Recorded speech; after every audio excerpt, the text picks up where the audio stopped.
공지영 작가는 뉴스에서나 책에서나 많이 듣고 많이 볼 수 있는 인물입니다. 대한민국에서 영향력 있는 베스트셀러 작가이기도 하면서 김부선 씨, 이재명 도지사 등 사건에 같이 이름이 오르락내리기도 하다 보니 더욱 화제의 인물이 되기도 한 것 같습니다. 이런 공지영 작가가 이혼 4번 했다는 이야기가 나오는데요. 도대체 무슨 이야기일까 한번 알아보도록 하겠습니다. 작가 공지영은 1963년 1월 31일에 태어났습니다. 서울에서 태어났고 서울의 고향인 토박이입니다. 나이는 올해로 58세가 되었네요. 서울중앙여고를 졸업하고 연세대학교 영문학과를 졸업하고 1988년에 동트는 새벽이라는 단편으로 등단했죠. 미모로도 유명해서 젊었을 때의 사진을 보면 비주얼이 상당히 아름답고 몸매도 날씬한 작가죠. 공지영 작가 시술까지는 확인된 바 없으나 성형은 전혀 하지 않은 것으로 알려져 있습니다. 공지영은 운동권 학생으로서 활동하면서도 연애를 하였고 첫사랑과 첫 번째 결혼을 하였습니다. 이 결혼에 대해 공지영의 아버지는 반대했으나 공지영은 아버지와 같은 부르주아가 좋아하는 사람과는 결혼할 수 없습니다 라고 말하며 이 결혼을 강행했습니다. 공지영 작가의 첫 번째 남편은 위기철 작가입니다. 흔히 많이들 알고 있는 놀리야 놀자 9살 인생 작가로 알려져 있습니다. 하지만 1991년에 공지영은 전남편 위기철과 이혼하는 아픔을 겪기도 합니다. 역시 책들도 베스트셀러입니다. 공지영, 결혼 생활하면서 저는 가사 분담을 하고 싶었어요. 너무 하고 싶었죠. 저는 민주화 운동을 하고 또 좌파적 인식을 가진 사람들이랑 결혼하면 당연히 결혼 생활은 평등하게 사는 줄 알았어요. 그래서 소설 무소의 뿔처럼 혼자서 가라가 나온 거예요. 그런데 직접 살아보니 너무 황당해서. 즉, 공지영의 첫 번째 결혼은 가사 분담 문제, 남녀 차별 문제 등으로 실패합니다. 이런 당시의 공지영의 심정은 무소의 뿔처럼 혼자서 가라에 잘 나타나죠. 공지영, 예전에 작가와의 대화 시간에 어떤 분이 저에게 물었어요. 그래서 대답했어요. 왜 페미니스트냐? 라고요. 만약 제가 남성 작가면 이 정도 열심히 글 쓰고 돈 벌면 마누라가 매일 만난 밥 사들고 작업실에 찾아왔을 거예요 라고요. 공지영, 여자가 잘나고 돈을 많이 벌수록 죄인이 되어야 하는 우리 사회 현실이 뭔가 싶었죠. 사실 여자라는 이유만으로 모든 가사 책임을 지는 것도 화가 났고요. 때때로 인격적 모독까지 참으면서 그 이유에 대하여 많은 생각을 했어요. 공지영, 물론 제 인간적 약점도 많겠지만 그것은 모든 인간이 가졌다고 봤을 때 이유는 하나뿐이었어요. 내가 여자라는 것, 그리고 결혼했다는 것이죠. 두 번째는 무소의 뿔처럼 혼자 사가라. 영화와 작업을 하며 만난 오병철 감독과 결혼해서 아들을 낳고 이혼을 했는데요. 그런데 공지영의 두 번째 이혼 사유는 바로 폭력 때문이었습니다. 공지영, 저는 성장하면서 남을 때리는 사람을 본 적이 없어요. 두 번째 남편, 오병철에게 맞았지만 그때는 남편이 딴 딸아이인데다가 영화인인데다가 운동권도 아니라서 그냥 제가 잘못 결혼한 거라고 생각했어요. 공지영, 난 내 인생이 너무 아까워요.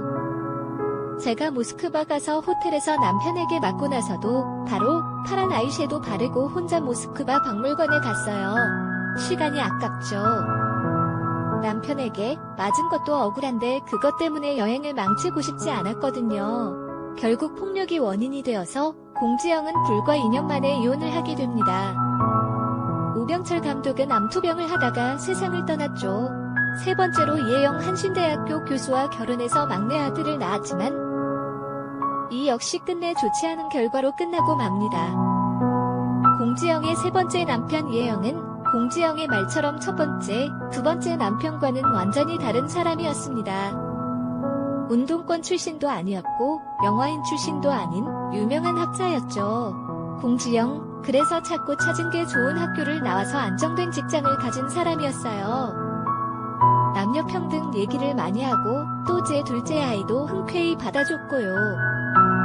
결혼 전에는 얼마나 잘해줬는지 정말 영원히 행복하리라 생각했어요. 공지영, 제가 주변에서 폭력적인 사람을 보고 자랐으면 폭력에 대한 경계심이 있었을 텐데, 교양 있는 사람은 그럴 리가 없다고 너무 쉽게 생각했어요. 그래서 지금은 교양과 폭력성이 별개인 걸 알아요. 즉, 공지영의 세 번째 이혼 역시 폭력이 문제가 되었던 것이죠. 공지영, 결혼 생활 내내 거의 사슬에 묶여 살면서도 그걸 감내했어요. 귀가 시간을 계속 체크당하고 어디에서 누구를 만나는지 꼭 얘기해야 하고, 남자들, 공지영 전 남편 3명이 모두 그랬어요. 공지영, 마지막 결혼 때는 7년 동안 저녁 약속 한 번 못 잡고 거의 아무데도 나가지 않았어요. 그런데 이제는 상대방들에게 제가 힘든 사람이었다는 것도 이해가 돼요. 제가 어느 날 태어난 얼굴로 나, 다른 사람이 좋아졌어. 결혼할래. 이혼해줘라고 할 수 있는 사람이라는 걸 그들도 정확히 알았던 것이죠. 공지영, 실제로 그런 적은 없지만 제가 그런 사람인 건 사실이에요. 남의 이목이 두려워 자기 진심을 희생하는 법이 없는 일종의 진심주의자이죠. 이처럼 공지영은 전 남편들의 잘못을 지적함과 동시에 자신의 잘못은 현실적으로 존재하지 않는 것을 내세웁니다. 자신은 결단코 결혼 생활에서 잘못한 것이 없다는 강력한 주장이죠. 한편 공지영이 세 번째 이혼에 대해 솔직하게 고백하며 화제를 모으기도 했었죠. 공지영은 지난 방송된 MBC 황금어장 일부 코너 무릎팍도사에서 세 번째 이혼을 겪을 때 아버지께서 많이 설득하셨다고 말했습니다. 공지영은 아버지께서 소설가로서 살기 힘들 거라고 이혼을 말리셨다. 나도 소설가로서의 생명이 두려워 7년을 기다렸다며, 하지만 소설 때문에 불행한 삶을 살 순 없었다. 소설 못 쓰면 어때라는 마음으로 결국 헤어졌다고 전했는데요. 그러자 강호동은 위대한 소설가보다는 인생의 승리자가 되고 싶었던 거냐고 하자, 소설도 행복해지려고 쓰는 거 아니겠냐. 서로의 생각이 달랐을 뿐이라고 덧붙이기도 했습니다. 보통의 주부들이 하는 걸 나에게 원했다. 공지영은 근데 이혼 후 닮고 싶은 여성으로 내가 뽑히기 시작했다. 안티가 많았었는데 썩 없어졌다. 선생님 너무 존경한다는 말을 많이 들었다고 세 번째 이혼 후 겪었던 의외의 상황을 설명하기도 했습니다. 공지영은 7년간의 공백 끝에 복귀하였는데요. 이는 아이들의 학비 등을 벌어야 했기 때문이라고 밝혔습니다. 우리들의 행복한 시간, 이 베스트셀러가 된 후 유력 일간지와 인터뷰를 가졌습니다. 평소에 친하게 지내던 기자가 공지영에겐 국장이 바뀌어서 특집을 하려는데요. 공지영 인터뷰를 하고 하라라는 지시를 받았습니다라고 말하였고, 이 말은 용기를 내는데 도움이 되었습니다. 소설가의 이미지가 중요했던 시기여서 공지영은 신뢰감을 느끼기도 했으나 소설가 못하면 무슨가?